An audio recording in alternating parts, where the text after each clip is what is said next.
Welcome to the DFS pregame show here on RotoGrinders. I'm Jordan Cool, a blended HD. If you want to follow me on Twitter, and it's Thursday, November 10th, and we got stuff going on today. We got some basketball. We got the NFL Showdown. We could take a look at the Sunday NFL slate, 10-game slate. We don't know if Josh Allen's going to play. So anything you want. Kind of a toss-up today. Kind of a toss-up. I'll answer questions as usual in the YouTube chat. DFIC here really early. DFIC just said, I want to really beat out Wataz and Suki Singh for the good mornings in the chat. Doug Montgomery, Kickstart, Adam Eisen, Daniel Hutchins, Edward Brown. Boom, boom, boom. Still waiting on some election results. Still waiting. If Cortez Masto could pull it off in Nevada, most likely, I think she's probably. I would line that right now like minus 140 for her with the outstanding votes out. Really, I think I'm going to sweep everything, right? And then I'll have to wait for the runoff on the Warnick to get Warnick at plus 245 is a gift anyway. So whatever. I'm still in a good mood. Still in a good mood from the election betting. So if you got any questions, prize picks, underdog, anything, Showdown, NFL Showdown, we got Falcons, Panthers. Can you wait for it? I mean, I'm almost shocked that the total is 42.5. Right? I was like, okay, this is like a 37.5 game. I was like, no, actually 22.5 to 20. I mean, his defense is all right. So it's not the most appealing showdown slate. We have to see whether or not Chuba Hubbard's going to play, because that'll affect Deonta Foreman and everything like that. But yeah, let's see if the Falcons pass the ball. I would think that if you want to set up like Mariota passing stacks or something on Showdown, like that may be contrarian. I don't know. I mean, it's Showdown. You have to play people, right? So if you play the Falcons are favored. And they run the ball with like 17 different people. Like Cordell Patterson is 11-8. So unless you want to play Patterson at 11-8, I mean, you got Caleb Huntley and Tyler Algier. I mean, it feels like everyone's overpriced. Terrence Marshall. Terrace? Oh, it's not even, there's no N in that name. It's Terrace Marshall. Have I been pronouncing his name wrong this whole time? I thought it was Terrence Marshall, but Terrace Marshall, 8,400. Like that's the state of Showdown, right? The game of Falcons Panthers, Terrace Marshall, 8,400. Doesn't project all that well for that price, but we can talk about whatever you want. Edward Brown says it was a shootout last time they played. You're right. You're actually right. Yeah, that was like a couple of weeks ago. That was only like 3 weeks ago. They're already playing again. Yeah, got to throw something on Thursday night, I guess. Yeah, I guess it was a shootout the last time, right? 34-28, I believe. Right? Because I had some stacks that I get. I like 3 or 4x on those lineups. I think that was the week that there was one game that really went off that week. Was that the Miami game that went off? There was a game that there was a chalky game that went off that week that that didn't matter that I had 5 guys from this game that did shoot out. So yeah, so we could talk about the NFL Showdown. We could talk about the NFL main slate. The pricing on DraftKings on the main slate is tight, man. Is really tight. I mean, we take a look even at our RG projections, like the RG values, the salary adjusted plus minus. That's what that column means. There's not much value out there when we're getting like Marcus Johnson in optimals, when we're getting double tight end in optimals, means that there really ain't that much value. I think depending on Allen's status, I mean, we may get a really chalk defense with the Vikings at 2,200 if Allen doesn't play. Who's the backup for Buffalo? Is it Case Keenum? Who is the backup? I don't even know. Who's the backup on Buffalo? Let me look at the projections. Yeah, Case Keenum. Okay, he's a serviceable quarterback. He'll be 5K, but I mean, I don't think he's playable. Justin Fields will be super chalk again, even at 6,500. But I mean, like the running, I mean, you got. I think Damian Pierce is underpriced, and yeah, he'll be very popular at 6,300 against the Giants. And then we got Derrick Henry on an offense with Malik Willis that like never throws the ball, so 8,300. He'll be kind of chalky. Barkley against that Houston Texans run defense, which is awful. Then still you got Etienne, Kamara. I mean, I still prefer the running backs this late to the wide receivers, because the wide receivers there's like no value at our salary adjusted plus minus. the top values are a 9K, 8-7, and a 9-1 receivers. Even Diggs. But although Diggs' projection probably comes down if Allen's out. Right? When we have Juju and Hopkins, I think it ends up being that we get like guys like Kirk and Deontay Johnson, like guys like that being a little bit more owned in balanced builds. Edward Brown says Singletary if Allen doesn't play. Yeah, how is this Buffalo offense going to operate without Allen? Are they just going to run the ball more? I mean, it just seems like the Bills still throw the. I know how much do they trust Case Keenum? He's a serviceable quarterback, right? Case Keenum has played what, an entire season with Stephon Diggs, right? Didn't he play for the Vikings? Didn't Case Keenum throw that ball that Diggs, when in the playoffs or whatever, like on like the last play, and it was some 60-yard catch or something? I don't think Case Keenum is bad. It's better than they used to have. What, Nathan Peterman as a backup? Like, that's much different. I think Case Keenum is much more serviceable at a quarterback. I mean, you can tell from the line. I mean, the line has come down. Like, Buffalo only has an implied total of 23.5. So, like, I think the betting market is assuming that Josh Allen is not going to play on Sunday. Yeah, Wataz is a little pissed off at defect. Don't make me set my alarm earlier. You could probably, it all depends on when the thumbnail goes up, right? If the thumbnail for tomorrow's show goes up like early or late, it depends on when Steve producer or Devin or whatever sets up the thumbnail. You could just go and just type it in right there, right? You could always be the earliest one in chat, even if you don't even show up. Right? Go 9:30 the night before, like good morning, preemptive good morning. So yeah, so on. It's kind of a wild card toss up Thursday. So whatever you want to talk about, we got a 4-game NBA slate. At least like all the games, like 8:00 is the late game. Like that's it. We're done. Right. So you could theoretically, you could pretty much. I mean, even if we get like if we would have news on the Trailblazers and Pelicans game that you need a late swap with, I mean, you could do that. You could do your NFL Showdown lineups and you're done. You're at 8:15. You're done. 8:20. I never remember if it's 8:15. You're done. You're done for the night. I mean, to me, it's not all that appealing of a basketball slate. Yesterday's slate. I did not play yesterday's slate. I did do props. I didn't do very well in the props. I only had what did I have yesterday? I only had 1, 2, 3, 4, 5, 6. I only had seven props. Only got three out of the 7, so it wasn't a very good night. But yeah, everyone played Bobby Portis, and then he got benched, and then it went double overtime, and then he still salvaged something, right? I think he still got 30 fantasy points. He had to play Javon Carter. Like it was stupid yesterday. Well, we did the show. It's like, oh, Giannis is going to be popular with Drew Holiday out, and then Giannis is we're not going. Giannis isn't going to play. Does anyone play anymore in the regular season? Every day, no one wants to play. No basketball players want to play at all during the regular season, I guess. Wata says my kids see it sometimes at night and ask if they could say good morning in chat. Do you talk about this show with your kids? Am I that essential focus of your family life? I don't know if that's a compliment or that's kind of creepy. I'm not sure. I'll take it as a compliment. I don't mind you being creepy. Right? Feel free to stalk me all you want.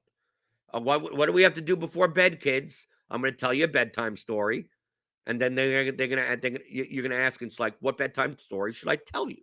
And then your kids go, tell me whatever you want, right?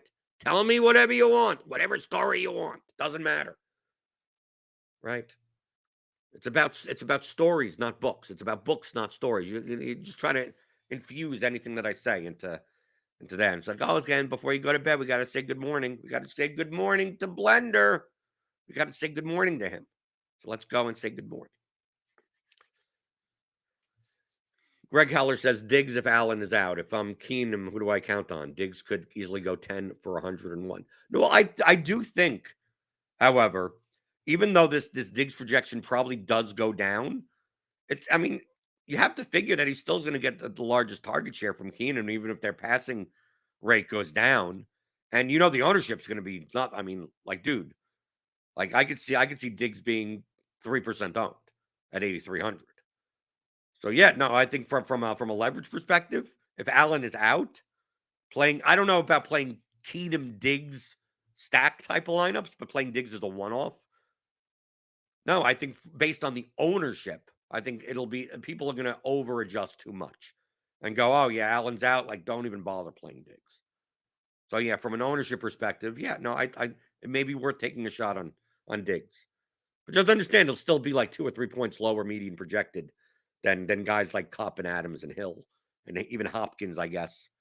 Because like right now, Diggs is a little over Hopkins, but you take Allen out. I'm assuming this Diggs projection comes down to like 17 or so, something like that, which makes him a little overpriced. But I mean, for his ceiling, right? If he goes 10, 101, I mean, dude, you're talking about what, 29 points? That could be pretty good. But you take a look at some of the totals on this slate. I mean, we got Detroit, Chicago. That's a pretty healthy total because Detroit is awful. What was that? 48. Jacksonville, Kansas City is 50.5. I think that game will be popular. Cleveland, Miami is 48.5. Houston, Giants, that's low. The Saints, Steelers is low. The Titans, Broncos is, wow, 36.5. Yeah, good luck stacking that game. I ain't touching that. Vegas, Indianapolis that's only 42.5. Dallas, Green Bay is 43. Cardinals, Rams is only 41.5. I mean, there's a lot of low totals. I mean, really, if you take a look at the Buffalo Minnesota game at 43.5, that isn't. I mean, that's maybe in the higher half of games. Yeah, I think maybe it's almost in the higher half of games. So yeah, I think people are going to rotate. You know, obviously, if Fields is going to be popular, you're going to see a lot of Fields, Mooney, Komet, Claypool, something single stacks with Amon-Ra St. Brown run backs or Jamal Williams or something like that. You're going to see Mahomes stacks or Trevor Lawrence stacks. You're going to see Etienne in there. I think you're going to definitely see Tua stacks. I think it's more interesting to going the other way, right? Against Miami, you do the Jacoby Brissett, like Brissett, Cooper, Njoku, or Brissett, Donovan Peoples-Jones. Then you take one of Hill or Waddle. We'll talk about that on the NFL, the premium game theory show. That comes out tomorrow. If you're a RotoGrinders premium member, which you should be. I mean, come on. What do you do? What are you waiting for? Right? You get all of this. Everything you're looking at. You get the tools, you get the projections, the ownership, all the premium stuff. Gridiron IQ for all your research. The premium articles, the premium shows, and I do one with Tuttle on Fridays. Comes out late Friday afternoon. We record at 2 o'clock in the afternoon. And then we just break down the slate from a correlation and leverage standpoint. So me and Tuttle for like an hour go through. It's like, oh, this guy's going to be popular. How do we leverage against that? What games, if we're going to correlate some games, what games are higher owned? What games are lower owned, under owned, over owned?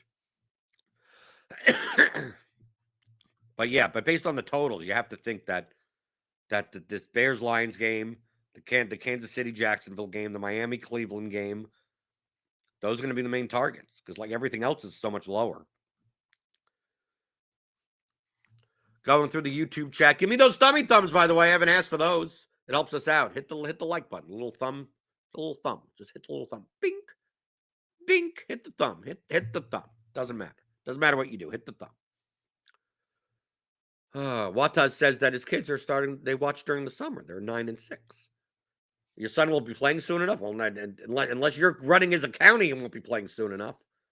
Or maybe you shouldn't be saying that publicly. It's like maybe you have to be 21, right? Or at least 18 to play. You got a while to go. DFIC asks for 20 max, largest single showdown GPP. Do you spread out captains based on ownership or crunch and see what you get? Like that's a diversification thing. Like anytime you say like how much of something do you, that's all about risk tolerance. If I think that a certain captain is very, very underowned, maybe on that slate, if the edge is there, I go, maybe I play 20 with the same captain. I go that this captain is going so underowned that I want 20 shots at it. I mean, you could do that, or you could think that and go, well, I don't want to put all my eggs in one basket. So it's really it's a diversification question. Build good lineups anyway. Are there 20 lineups to build with that captain that are plus EV? I mean, maybe there aren't. There probably are, but maybe you can't build them. So anytime someone asks about like how big is your player pool, how much of something versus something, it's like, well, are the individual lineups plus EV? That's the most important question. Now, once you're down to building, you build plus EV lineups. Maybe you could build 500, 1,000 plus EV lineups, but you're not playing that many. So then it comes down to which 20 do you play, and then it's like, well, if this handful of lineups are all positive expected value, profitable long term, they may have different standard deviations, but it's like how much risk versus the profitability of each lineup. I mean, you got guys like Nerdy Ten or Daniel in the chat, like his algorithm, his supercomputer, as I joke, he'll make thousands upon thousands of candidate lineups, and then he uses some type of methodology to pick out the ones to play out of those, and some of it is randomness. I mean, dude, if you build 100 lineups that are all like, okay, these are pretty good, and you're only going to play 5 of them, I mean, you could just go to random.org and just type it in. You go, okay, I have 100 lineups. I'm only playing 5, and then you just go 1 to 100, and you go, okay, I'm going to play the 25th lineup. I'm going to play the 10th lineup. I'm going to play the 24th lineup. I'm going to play the 82nd lineup, and I'm going to play the 28th lineup. I mean, like, that's if you're not considering risk tolerance, if it doesn't matter to you whatsoever, and you believe that all 100 lineups are about the same, this is as good of a method as picking 5 lineups as any other method. So you could do it randomly. You could do it based on, I like the whatever. Anyone with I'm not going to play any player with the last name with more than 9 letters. I mean, you could. It sounds stupid, but if you could pick 5 randomly and be fine long term with any 5, then any method that you get to your 5 out of that 100 doesn't matter how stupid it sounds. You can't beat a random selection anyway.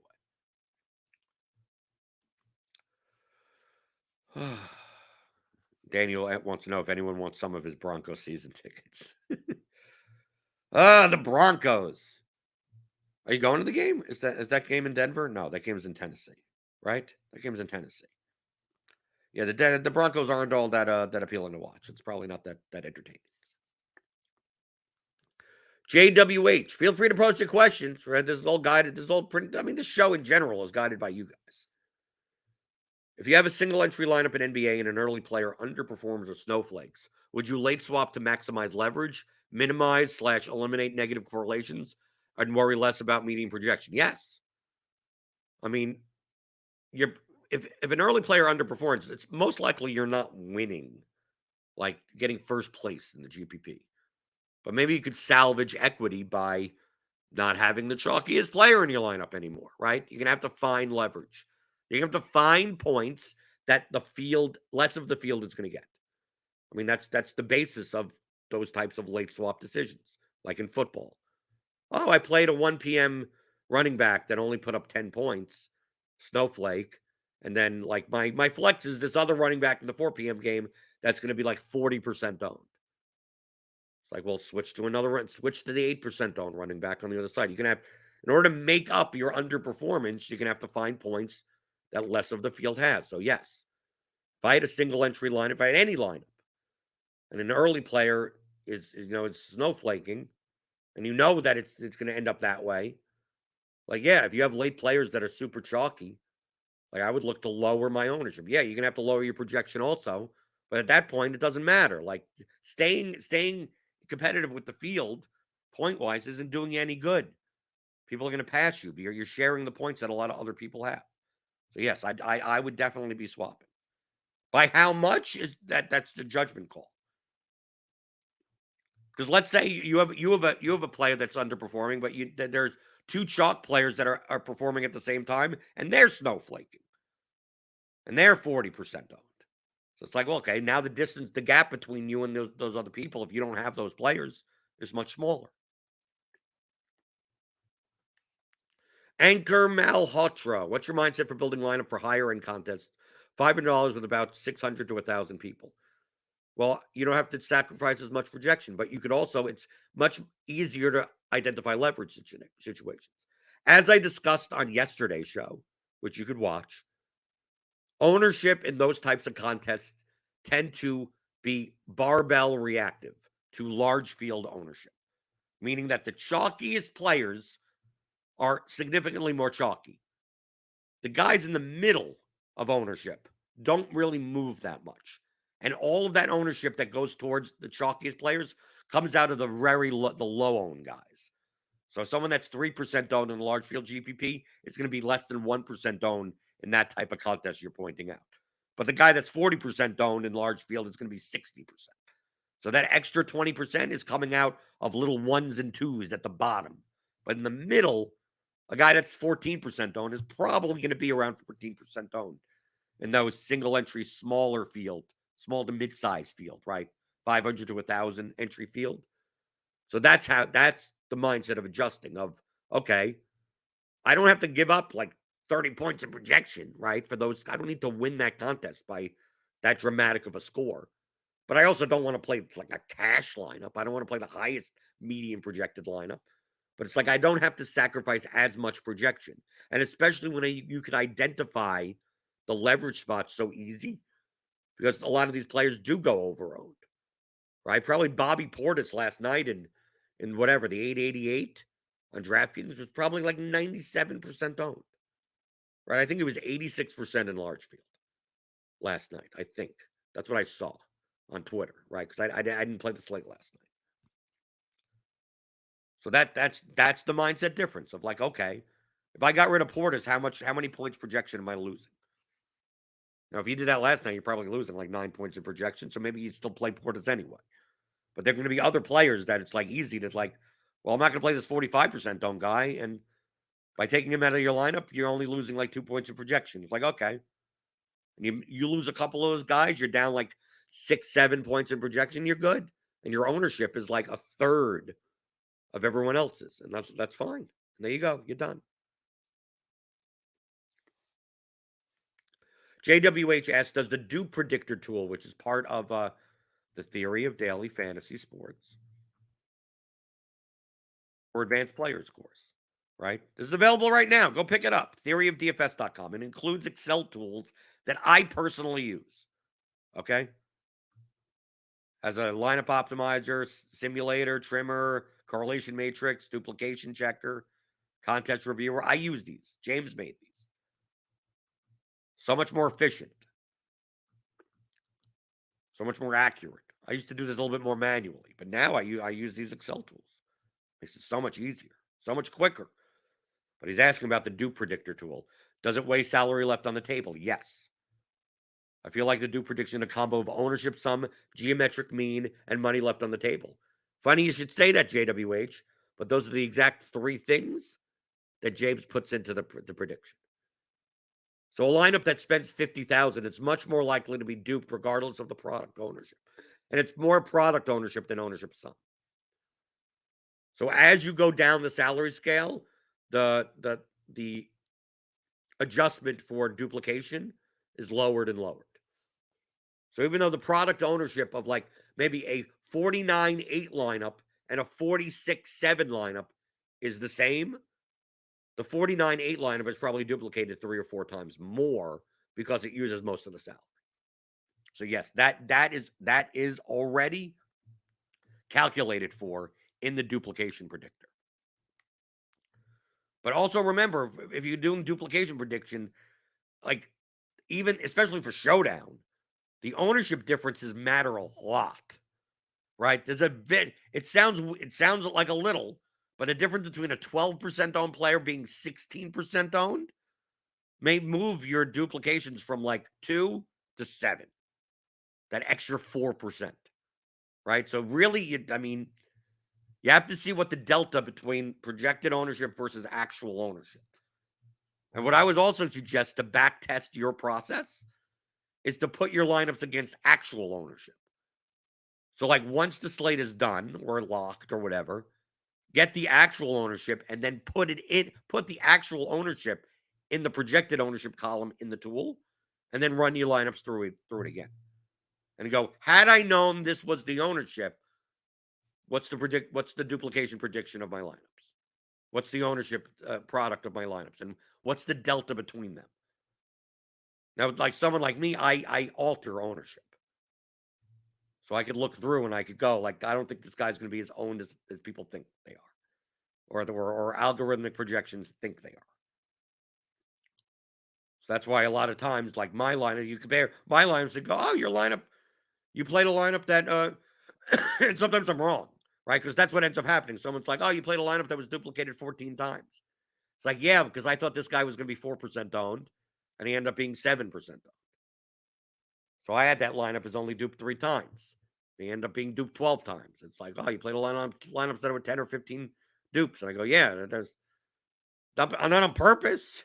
not on purpose. It was a mistake, right? I misjudged ownership. Or everyone misjudged ownership. I mean, like, a lot of times, like, oh, it's not going to, the guy's not going to be 1% owned. He's going to be 4% owned. And he ends up coming in at 8% owned. But the industry has it at like 2.5. So it's like I was still more accurate, right? I still put it at 4.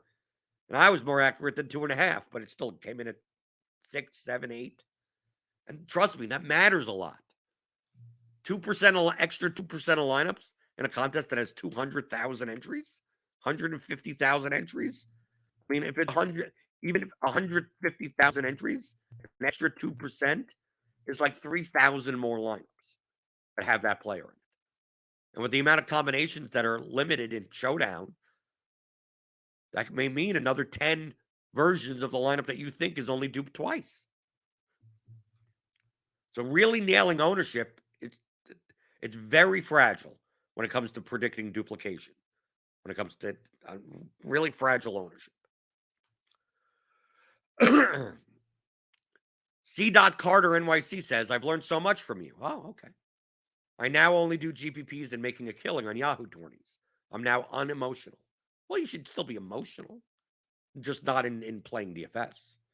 Like, you shouldn't go walking around like a robot or anything. Or maybe you should. Maybe that's better. Maybe the world would be better if everyone was a robot.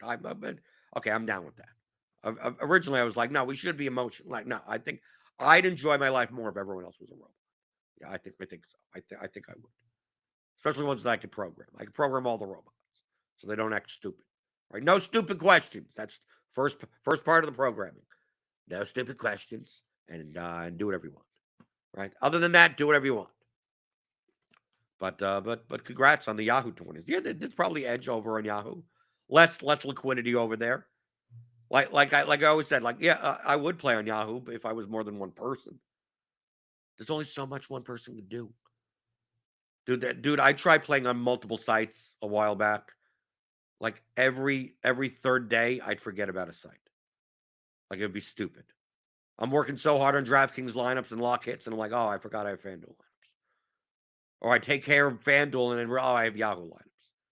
Whoops. Dummy lineups and everything. So I'm like, dude, I need to focus. I need to focus on what I'm doing. But yeah, if you're playing on a smaller bankroll, especially, go find the biggest edges you can. You get $100 down on Yahoo. If that's the biggest edge, get your first 100 down on there. And then you go over to FanDuel. Then go over to DraftKings. Props, right? Like, I've been doing props more than I'm doing cash games. So, well, why can't you do both? Well, I can do both. Because how much bankroll allocation do I want to get? Where do I have a bigger edge? Dude, my ROI in props is 4 times higher than in DFS cash games. So why the hell am I allocating bankroll to cash games that I could be allocating to props? So that's what I've been doing. I mean, it's just a simple financial calculation. JWH says, I don't have the ingredients for the secret sauce of ownership projection modification from Blender's Kitchen.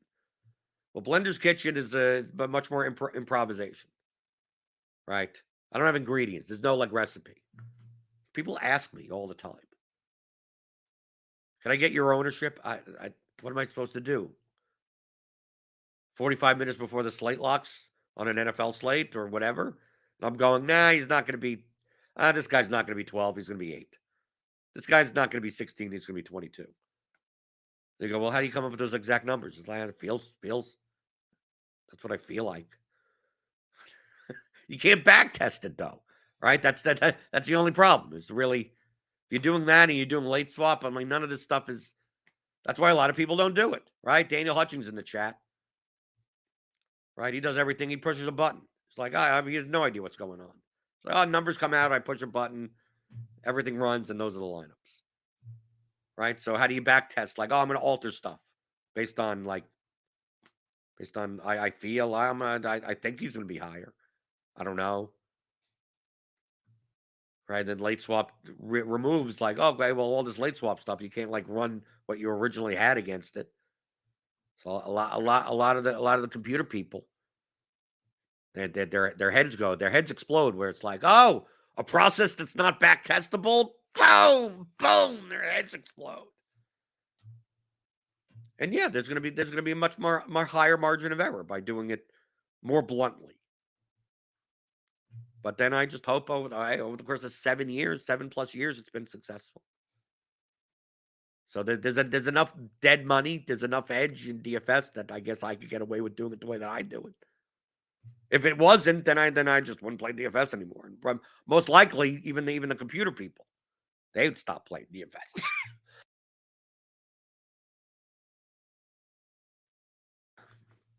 As you see, I still have this cough.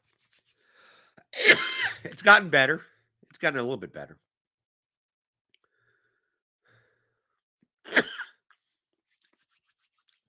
C. Carter says, yeah, I replaced cash game with props my most profitable year. Yeah, the line, dude, when it comes to props, when it comes to sports betting, beating the lines are the easy part. Okay, finding bad lines is easy. Don't make people act like it's some big deal. It's not hard. You know what the hard part is? Getting the money down, or getting enough money down that it's worth even doing. Like that's more like it. Finding outs, getting accounts. Like if you want to do it seriously. But if you, I've said this. If you want to make $5,000 to $10,000 this year on props, that is absolutely possible. In fact, likely, like literally likely. If you want to take some money aside and say, this year I'm going to make $5,000 to $10,000 betting props every day, finding the biggest edges and betting X percent, 2 to 4%, something like that in that range. And at the end of the year, you come out $10,000 ahead. That's not complicated to do. It's really not. It's so doable. And if that pays for your family vacation or something like that, God bless you. Goes to your kid's college fund, way to go. If you want to make 100,000 plus, a little bit more complicated. If you want to make 1 million plus, a lot more complicated. You want to make 10 million plus, very, very complicated. Because like, how do you get that money down?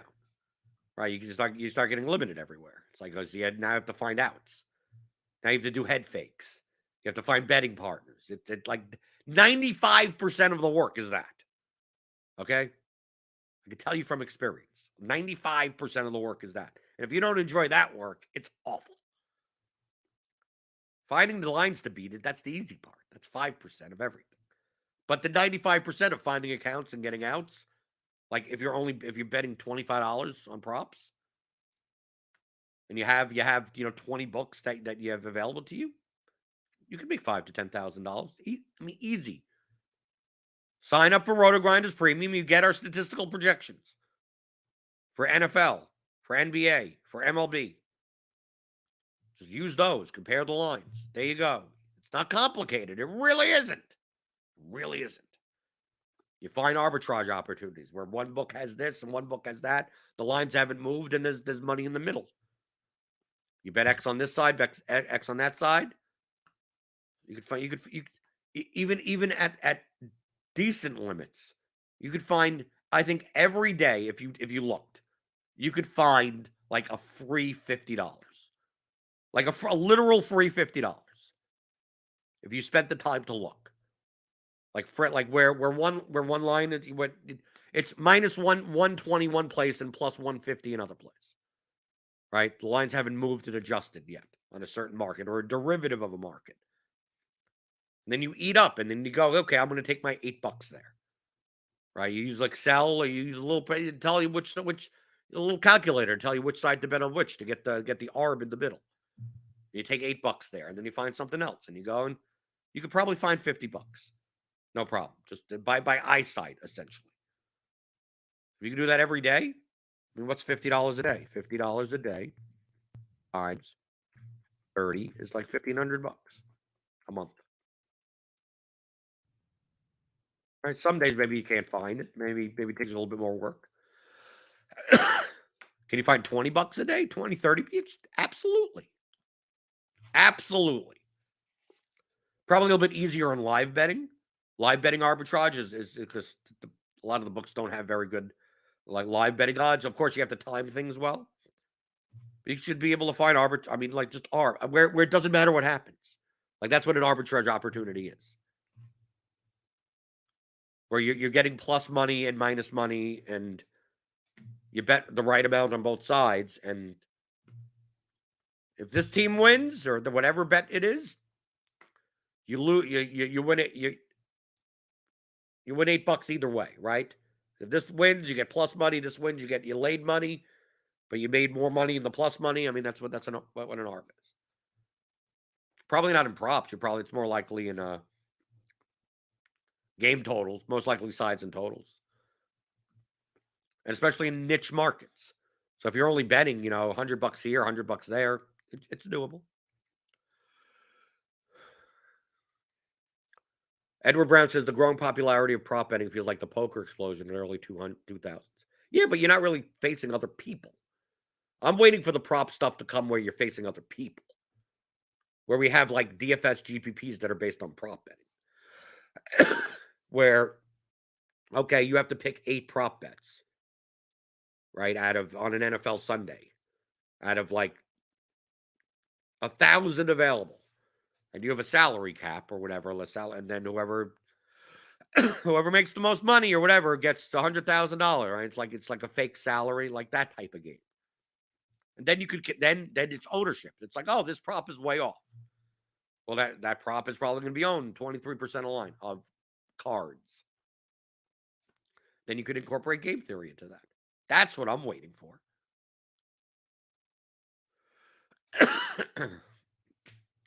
Daniel Hudgens says it's much the same in DFS. Relatively easy to make beer money, a bit harder to get vacation money, hard to make big money. Yeah. Why do you think my goal is fairly humble? Can I average $50,000 to $75,000 a year playing DFS? Yeah, I do. Yeah, I do get paid to do this show from RotoGrinders. Not that much. Not as much as you think. I do sell, right? The theory of DFS, the 2 courses. There's Excel tools with James. That's a nice little stable, underpinning of like let's say I don't have the greatest of DFS years. Well, I still have income coming in. If I have a great year, then I have a great year, right? It's going to be ups and downs. But averaging 50 to 75,000, it's much harder than averaging 5 to 10,000. Sure, yeah, but it's doable. I mean, you should know me, Art. I try to promote realistic. These are realistic things. You don't come here. How do I win the millie? Like build plus EV lineups and hope to get lucky in your lifetime. Like they hope variance goes your way. I hope it does. I hope it does for me. Other than that, like what else can I tell you? Don't judge people by like, oh, did they have enough $100,000 screenshots? Like, no. There are plenty of people in DFS that you've never heard of that are consistently making 25 to 50,000, 50,000 to 75,000, 5 figures a year, without really putting having that much risk of ruin. That's what I promote. But of course, it's so much more sexier where it's like, oh, $1 million screenshots, $500,000. Oh, I have 74 live final seats, like that type of stuff. Yeah, if you want to take shots, but understand that, maybe half the time you go broke doing it. And if you don't mind that, go for it. What am I to judge? Me? I want my risk of ruin to be almost 0. It's not going to be, right? It can't be 0. But I don't mind giving up something for the sake of me not having to worry about anything. Right? But I'm 43 years old. If you're 22 and you have no dependents and no nothing, no expenses, no significant other, no nothing. You got 20, 30 grand. You're like, let's see if I can turn this into $1 million. Go for it. It's the worst thing that happens. You're 23 years old. Who cares?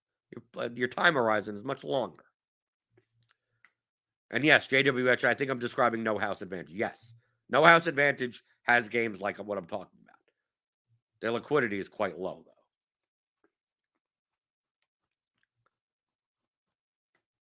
Troy Hobeck says my bankroll hasn't fallen since watching the course. Well, that's good.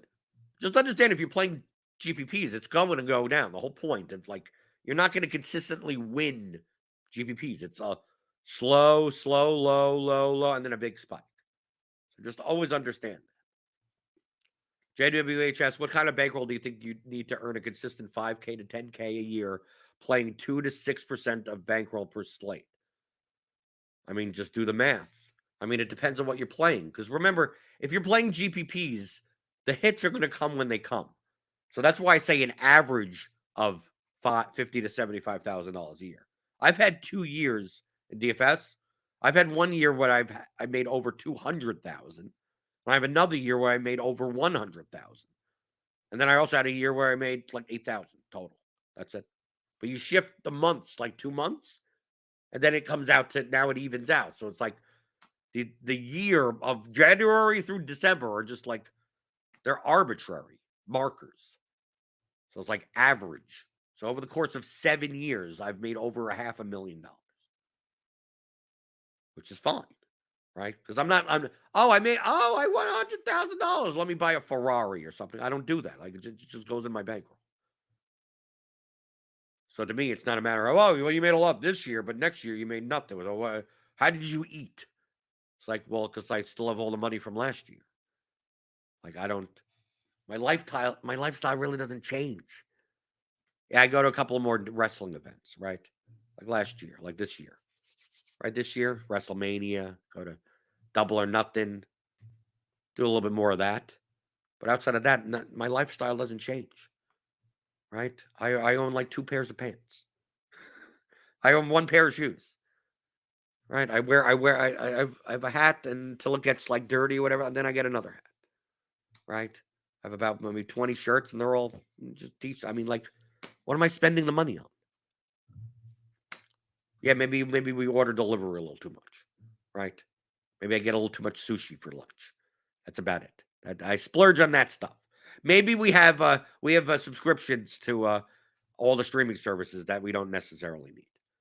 How often do I watch Paramount Plus? Yet I still pay $5 a month or whatever for it.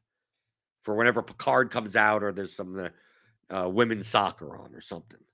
Yeah, so there's there's some a little bit of splurge in here and there, but other than that, I win 100K GPP. It doesn't change my life, right? It just makes me more financially secure, and it allows me to play a little bit.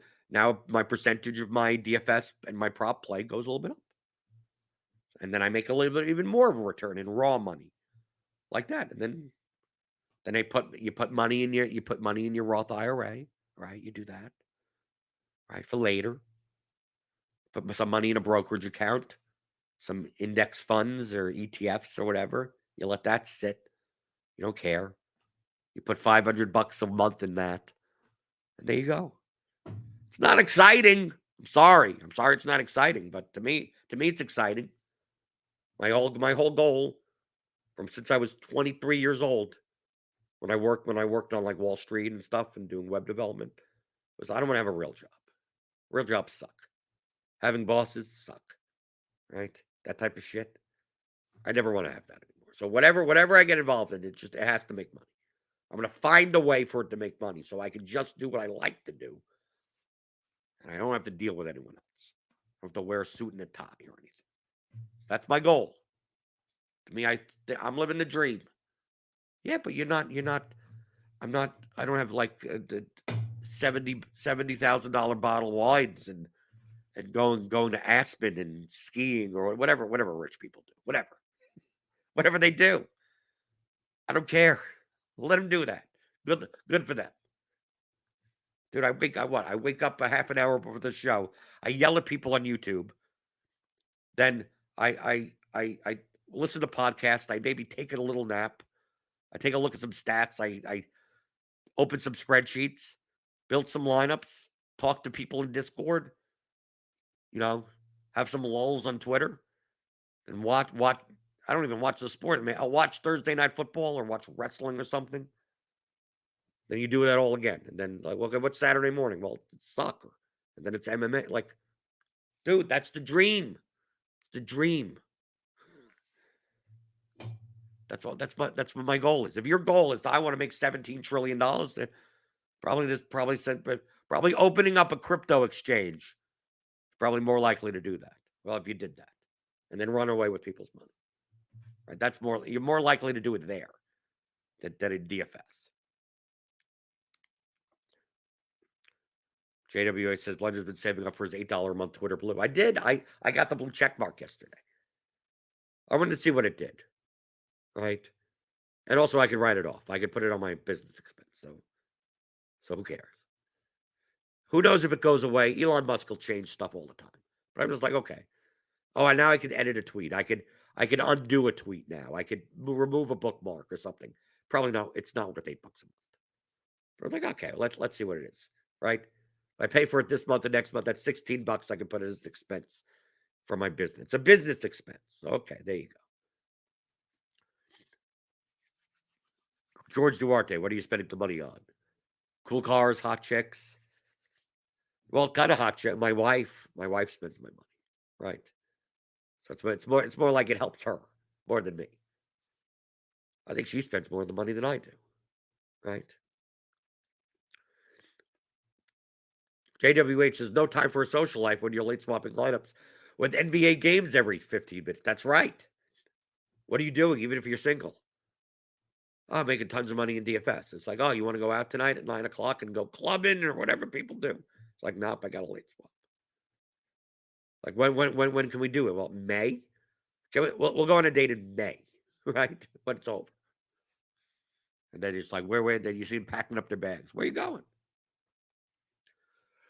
I'm losing my voice now.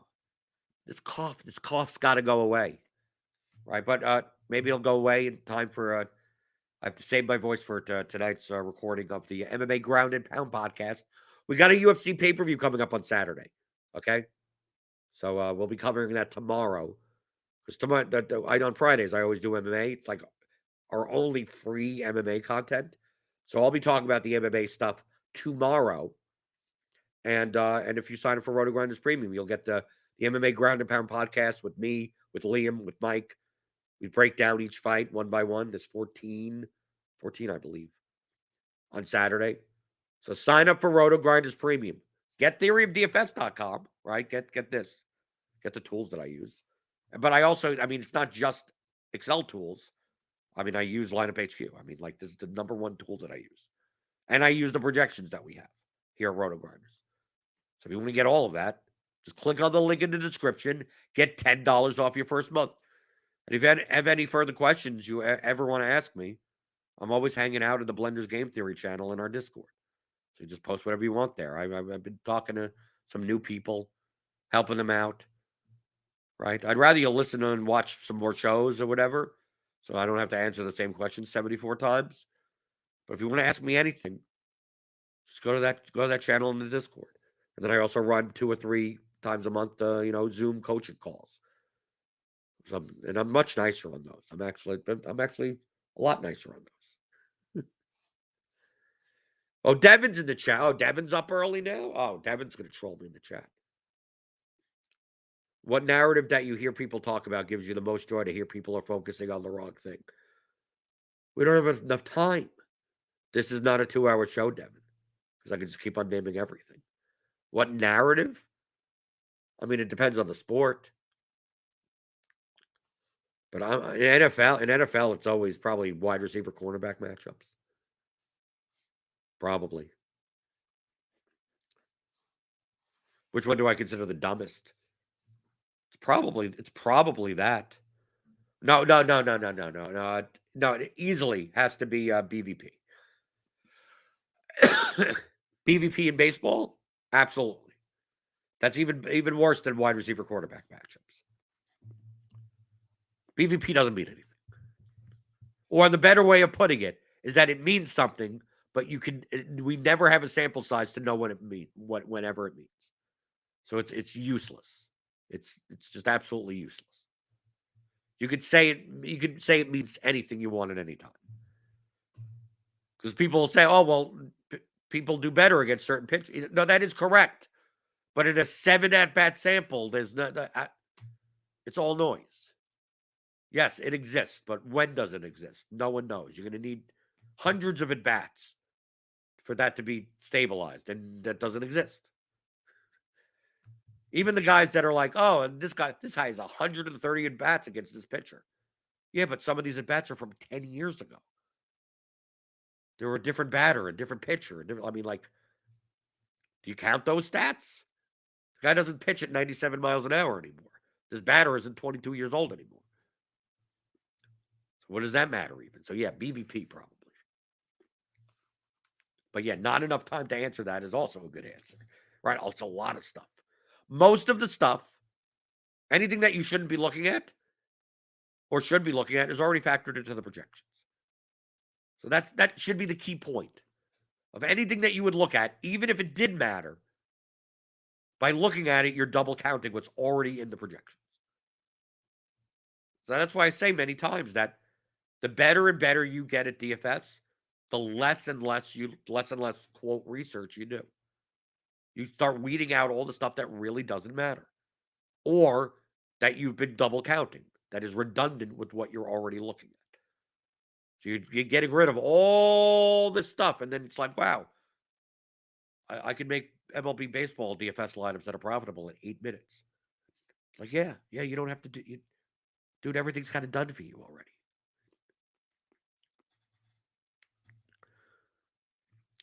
JWH says someone needs to come out with advanced BVP where it's batter versus opposing pitcher and this 50 nearest neighbor pitchers. You want like correlative pitchers? Because now people try to use pitch effect stuff, and that's not even predictive.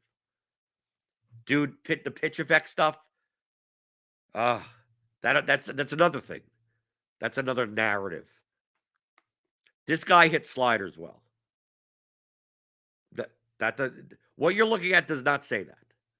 You think it does, but it's not. It doesn't say that. Pitches have X axes, Y axes. It's a 3-dimensional space, and it also has speed and motion and release points. Okay? So one pitcher slider doesn't look like another pitcher slider. One pitcher slider is better than another pitcher slider. Imagine saying this guy's great at hitting curveballs, so he's gonna do great against Clayton Kershaw in his prime. Like, there's a difference between hitting a rando relief pitcher curveball and Clayton Kershaw's curveball, right? Oh, this guy's good at changeups. Oh, Pedro Martinez, he's probably the best changeup in the history of baseball. Oh, but he's going to smash Pedro Martinez. It's like, no. Yeah, he's good at hitting bad changeups or pitches that are described as changeups. It's closely the release point and everything, and how the pitch looks, it closely resembles what we bucket as a changeup or bucket as a slider. But it's not exactly the same. Every pitcher doesn't pitch exactly the same. So these are just descriptive buckets. So pitch effect, there's really not much predictive power on the pitch effects metrics of pitchers, of batters versus certain pitch types. Or how much does one pitcher throw? Oh, this pitcher throws a cutter 40% of the time. It's not the same pitch. It's a pitch that is bucketed into a cutter, but like his cutter may look different in different times of the game. His cutter in the first inning is straighter in the first inning, but when he gets tired in the 5th inning, his cutter moves this way a little bit more. They're both cutters, but they're technically different pitches. Jenna Sandy asked, Splendor, are you doing the NFL Showdown crunch time tonight? No. But she does love, or he, or whatever. Jenna loves when I'm there. No, I don't think I'm doing one until the end of the month, right? I'm on there every so often. Okay. So I think we're good for today. I think we're good. We tossed it up. We talked about a bunch of stuff, right? Different things. That's what we do. That's what we do here. It's primarily guided by you. I come in with like an agenda that we could, a bare basic. If no one says anything, I have stuff to talk about. But for the most part, this is all about you. It's all about my YouTube people, even the podcast people that don't. Right? We have like thousands of people that listen to this as a podcast. I don't answer their questions. Why? Because they're not here. So you have to show up on YouTube. Give me those thummy thumbs, right? The thummy thumb people are even the better people. And the people that sign up for RotoGrinders Premium by clicking on the link in the description, getting $10 off your first month of a combo premium package, those are even better people. You know who's even better than that? The people that also get the Theory of Daily Fantasy Sports. How to apply profitable DFS strategies for advanced players. 10-chapter audio course. It's new.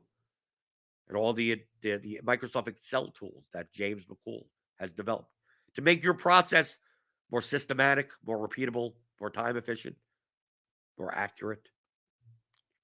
So you could play a lot of sites. You could play a lot of slates. But you could get rid of, instead of an hour to take you to build lineups, it takes you 10 minutes. So go get that at theoryofdfs.com. And I'll be back tomorrow talking about this UFC pay-per-view slate. I like the slate. Of course, I like large slates because we got a lot of options. We got 2 5-round fights, so a lot of places to find leverage, a lot of unique combinations that we can make, and we'll discuss it tomorrow and answer your DFS strategy questions like I try to do here Monday through Friday, 11 o'clock Eastern, on the DFS pregame show on RotoGrinders.com.